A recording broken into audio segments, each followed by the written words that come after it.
tamatlah, selesailah, bubarlah kerajaan Majapahit yang pernah gagah, yang pernah hebat ketika Raja Haimuruk Pati Gajah Mada sampai ke Filipina, sampai ke Sri Lanka, Majapahit semua Nusantara ini, sampai ke Filipina, Majapahit semua. Bubar tanpa diteror, tanpa diperangi, tanpa takbir, nggak ada.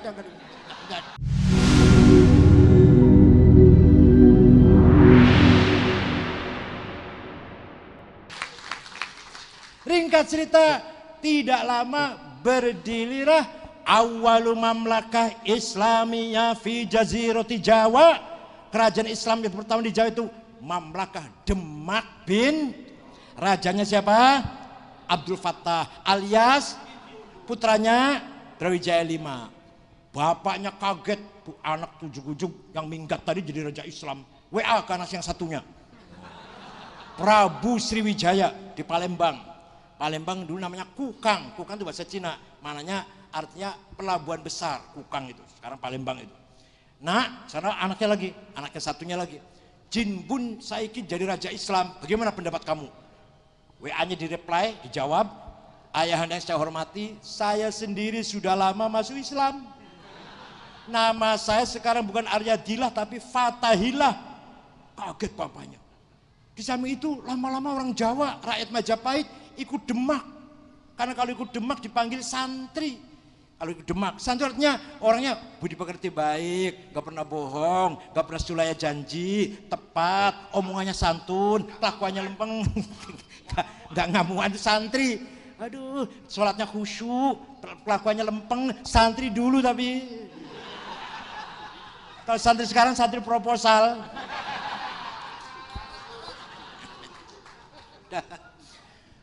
Akhirnya rakyat Majapahit ikut Demak, ingin dipanggil ada lagi rahasia lagi.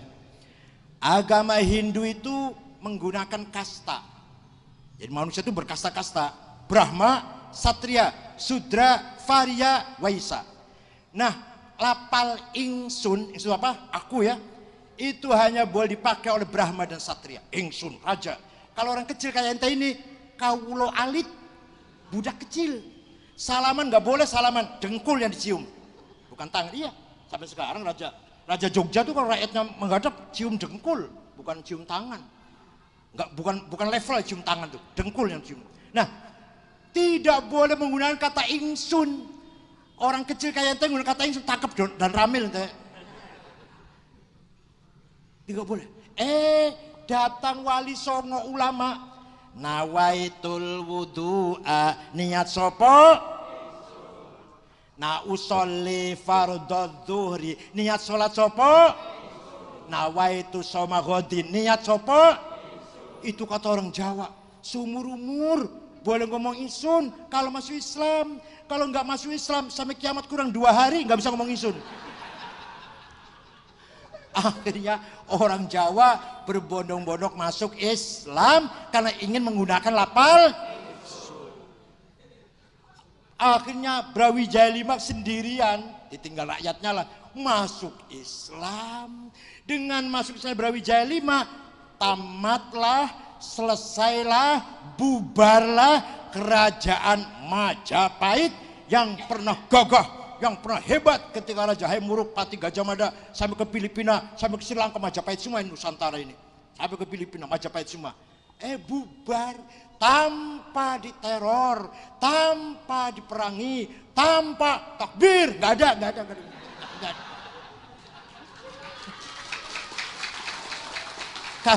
Kata orang Jawa malah ngomong sirno ilang kertaneng bumi.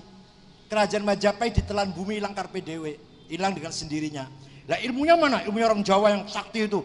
Surodiro Joyoningrat lebur dening pangastuti. Kehebatan orang Jawa kalah oleh doanya santri. Santri dulu tapi. Kalau santri sekarang gentikan lumpur lapindo nggak bisa itu. Istiwota nangis-nangis, besok tambah demen nyemburnya, tambah. Ya Allah, tambah demen malah nyemburnya lumpur lapindo, paling istiwota sudah nangis sudah. Jadi tanpa peperangan hilang Majapahit. Itu namanya hikmah. Tadi kawinnya sah nggak tadi? Kawinnya Brawijaya 5 dengan muslimah tadi sah apa tidak? Tapi punya anak laki-laki yang nanti akan jadi raja Islam dan menyebabkan hilangnya kerajaan Majapahit. Ya Allah. Itu namanya hikmah. Ada lagi satu lagi contohnya biar Prabu Siliwangi namanya Kuncaningrat. Mendengar ada ulama, ada orang bawa agama baru Islam di Rengas Dengklok. Orang Cina namanya Hasanuddin. Karena baca Qur'annya enak dipanggil Syekh Kuro. Kuro itu qori maksudnya. Ya, berangkat dari Bogor bawa pasukan, saya bunuh itu Syekh Kuro itu. Sampai di sana ada kutilang sedang baca Quran. Kuning, tinggi, langsing. Suaranya enak, cantik, kuning, seksi, langsing. Aduhai.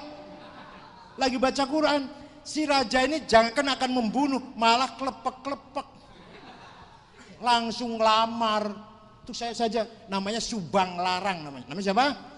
Ah, ini harus jangan lupa. Putri Ki Gede Tapa dari Cirebon.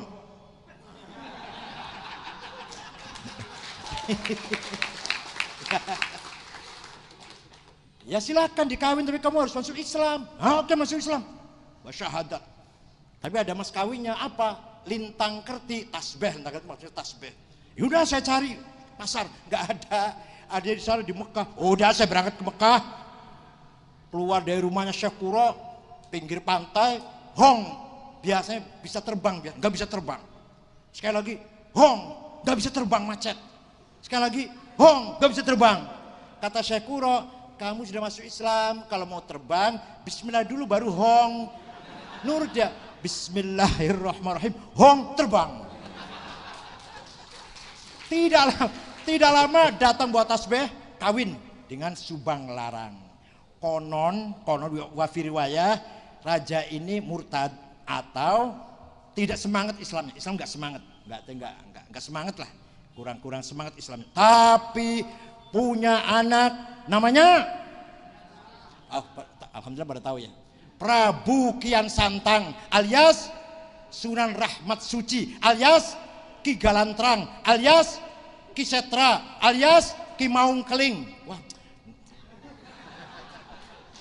Kuburannya di mana? Di Garut. Ini nanti yang akan mengislamkan seluruh Jawa Barat.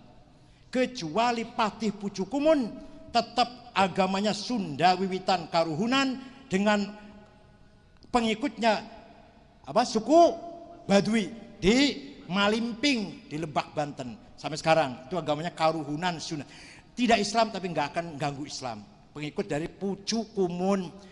Jawa Barat menjadi Islam semua oleh Sunan Prabu Kian Santang, Sunan Rahmat Suci gara-gara kutilang kuning.